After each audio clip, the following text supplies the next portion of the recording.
Happening today, a Bay Area man accused of having ties to a white supremacist group is due in federal court this morning. Our Ann Makovec is live in Oakland with more on the charges he's facing in connection to last year's deadly Charlottesville riot. Ann?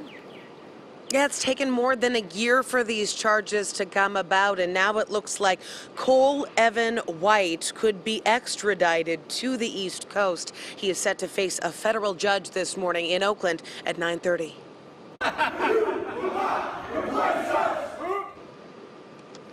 Federal investigators say White attended this march on August 11th in Charlottesville on the campus of the University of Virginia. The 23-page criminal complaint says that White went there intending to harm people. The charge in the federal indictment, inciting a riot. It says White, along with 3 other men from California, are part of a white nationalist group called the Rise Above movement, and that they came with their hands taped up, punching and kicking people at the rally. Our KPIX 5 security analyst says people who come to protest do sometimes confuse it with a free-for-all.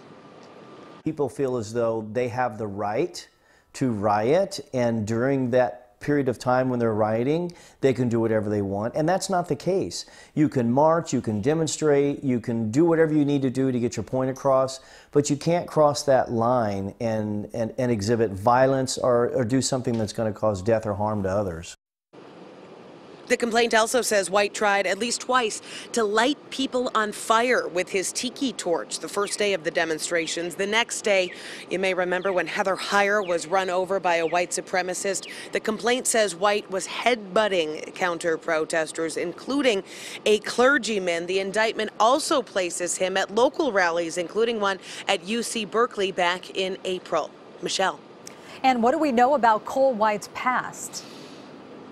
He is 24 years old. He lives in Clayton, and this white supremacist group that he is accused of being a part of from down in Southern California specifically trains its members in street fighting for protests. We also know that he used to work at a hot dog shop in Berkeley, but he was promptly fired when they found out that he had a connection to this Charlottesville rally. Back to you.